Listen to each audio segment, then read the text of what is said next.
Welcome back to Apatros Review. In this episode, Attack on the Big Three, known in English as Desert Commandos. Hi there, welcome back to Apatros Review. I'm your host Mila Sepka, and join me as I take you on a ride through the wild world of science fiction action and horror, all from my personal DVD collection. Now, the film you just saw, this prop, by the way, this is actually the scan of the VHS cover I found on the internet. My copy was from a public domain multi-set, so I didn't have a cover for it, so I just found one. The film is, it's an Italian film that was released theatrically in Italy, France, and West Germany on the 1st of September 1967. Actually, no, sorry, in Italy on the 1st of September 1967, the 15th of March 1968 in West Germany, and sometime in 1976 for the USA. Now, this film is, actually, this is the first time I'm reviewing a film by badass Italian director Umberto Lenzi, who is an Italian director who was responsible for quite a few films. I mean, classic films. He's probably most notorious for the Italian zombie film Nightmare City, which I have, and also he was also the guy who starred the Italian cannibal film with Man from Deep River, and also made one of the most notorious entries in that genre with Cannibal Ferox. I'll review all those DVDs in the future, although Ruggero Deodato pretty much beat him to that. Now, I should say that, like most Italian directors of the era, Umberto Lenzi tended to make films in like different genres. I'll review some Ruggero Deodato films, Luigi Fulci, Dario Argento, Mario Bava, in the future. Anyway, now for this film, this was released, like I said, it's available in numerous public domain sources. My review copy coming from a massive 50-film box set from Payless Entertainment, part of the Action Classics range. It was a big box set, pretty much like the Australian version of those Mill Creek sets, although these guys were doing it long before that. Now, this is basically an Italian war film, now, which is known somewhat derisively as the Macaroni Combat genre. You know how spaghetti westerns, we have Macaroni Combat. Now, the Italian war genre will last around the span of the late 1960s, and comprised of dozens of B-grade war thrillers that the Italians made, sometimes with the help of either the French or others. Attack on the Big Three, which is actually what the title is in the original Italian title is in English, but known in English as Desert Commandos, was a 1967 effort from Umberto Lenzi, an Italian director known for launching the infamous Italian cannibal film genre with Man from Deep River. Actually, I have a duplicate of the Media Blasters disc of that one, and having made a number of other cannibal films, as well as being the guy who pretty much pioneered the use of fast-moving zombies in his sole entry in the Italian zombie genre with Nightmare City. And last I heard, Tom Savini was apparently working on a remake of that one. And Desert Commandos is a film that's unique in the field of Macaroni Combat features by having the protagonists being a group of German commandos, sent on a risky mission to assassinate the Allies' leaders in Casablanca. The soldiers are led by a fanatical party-loyal Nazi officer named, I'm not going to worry about his name, who had secretly euthanized his sick wife, his extreme ideology having him come to odds with his second-in-command, who was an American-born, Jew-friendly baseball fan who reads American paperback novels. Their contact is killed. They pretty much parachute into Africa, in the desert. Their contact is killed before he can arrive, so his daughter assumes the position, quiet down you perverts out there, and leads the crowds to Casablanca, where they team up with a sympathizer of a French stripper to head into the hotel to assassinate the Big Three, Churchill, Roosevelt, and Stalin, and thus win the war for Germany. But something ain't quite right with the mission, as somebody in the group ain't exactly playing for the same team, and the American soldiers on guard duty seem to know about something pretty big going on in the city. Now, any film that uses the Second World War as a setting for its story, and focuses on the exploits of German soldiers, is a film that is going to have a real problem with modern audience and sympathy, due to the very fact that Germans were the enemies of freedom in World War II, and thus rooting for the group of Wehrmacht soldiers was really troubling for today's audiences. That being said, there have been films that cleverly subvert the audience's expectations by showing the futility of the German military's plans.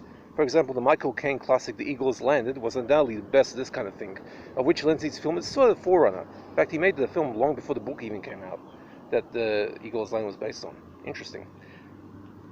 We know that the Germans' plans, if successful, will result in us losing the war, so the tensions actually build up in a strange way, and trying as we, the audience, have to find some difficulty in trying to find something to base our sympathy on, so making this film a really interesting test of our loyalties. The mission is a very risky one, mounted only because the German High Command figured, oh heck, why not? And the decision to disguise the squad as British commandos without providing them adequate material support, like giving them a vehicle to use for their trip through the desert, I mean, they could have easily passed them. I mean, they could have easily gotten the vehicle supplied and basically passed it off as being captured. I mean, armies and militaries in World War II were using each other's equipment very easily. Even the Germans were basically using captured Russian and French and American tanks for their own side. Yeah, in fact, even some of their vehicles actually, like from early on in the war, were designed from captured French vehicles that were basically upgunned, like had bigger guns on them, tank destroyers. Look it up if you don't believe me. And yeah, they could have saved themselves some time by using that, but it was a pretty dumb blunder by the Krauts. To his credit, Lenzi stages the sparsely numbered action scenes with an expert eye, and the climax with the surviving German soldiers reaching their target after a pretty tense couple of moments, only to find to their fatal cost that they've been betrayed, comes so abruptly that you'd be wondering what the heck just happened, and left pretty much shaking your head in disbelief. Although they couldn't have the Allied leaders getting killed, so there has to be a necessary compromise. But it's a pretty strange ending, too. But Lenzi was kind enough to have the sole decent German survive, the young born one, and getting captured by the GIs after giving the order to put on his proper uniform so he wouldn't get shot as a spy. And by the thing about the World War II, back then the Articles of War stated that any soldiers could wear enemy uniforms, but they couldn't actively fight in them. So I mean, if a soldier wanted to, say a German soldier wanted to make a break for it, he could take a captured American soldier's uniform, put it on, and escape. But he couldn't actually start fighting. Otherwise, they'll catch him. I mean, when they catch him, they'll shoot him as a spy. Actually happened. In fact, there's even footage in that film Executions, which came out in the 90s, which actually showed some German spies disguised as Americans basically being shot. They were deployed during the Battle of the Bulge. Now, the acting is decent enough in the film, and the gunfights are pretty tense to watch, as we witness the Germans power onto their doomsday mission with a take no prisoners mentality. Now, Attack on the Big Three, or Desert Commandos, whichever title you prefer, pretty much gets a C+, 5 out of 10 rating from me. It's passable war fiction from a master Italian filmmaker. And like I said, I'll review other Umberto Lenzi films in the future, just not now. Now, there's no gore in this film, but plain shootings and grenade kills. And there's no nudity either. Although, given that the public domain print's actually usually in 133, but the film I think was lensed in 235:1. So it's like super scope. So the problem is, there's one scene where the contact, who's secretly betraying the Germans, she's wearing like a short skirt and the fire boots and stuff, and the Germans are looking at her while she's poking a fire. And her legs are just on the side of the screen, and you suspect there might be something more if the film was actually shown the proper aspect ratio. So it's pretty heavily cropped. Even the opening credits have that problem. And also, I should note also, while we're on the subject of military authenticity, while the uniforms look spot on in the weaponry, the vehicles are not.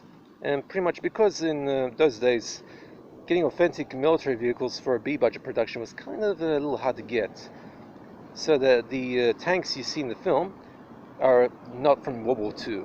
In fact, during that checkpoint scene where and by the way, when the German High Command approved the plan, they said, when they found out that one of the soldiers follows baseball, so they said, it's going to take more than his knowledge of baseball to get through this, something like that effect. But and then it ends up actually helping them, because the Roland Wolf, the sole decent German of the squad, he pretty much uses baseball knowledge to get them through a checkpoint. And if you watch that checkpoint, you'll see that the vehicles there are basically French vehicles, because you can see like the 4 tires on each side. The 2 middle ones are middle ones that are lowered down for cross-country use. Now, this is available in various public domain prints and kind of easy to find. If you want to find this on Mill Creek set, the Combat Classics box set, 50-film box set from Mill Creek would be the best bet to get it. Apparently that print actually is shorter than the one I have. Strange. I mean, the IMDb actually lists a runtime about 96 minutes, which could be, I don't know, PAL or NTSC, but who knows. Whereas I heard the Mill Creek one only runs like 88 minutes, while my print's like 93. Strange. So, and by the way, Italian films, they usually exist in several different cut and uncut versions. Okay. I hope you enjoyed that. A little bit of a history lesson too. Some facts for your trivia night if you ever have one. So, hope you guys are staying safe. That's it for this review.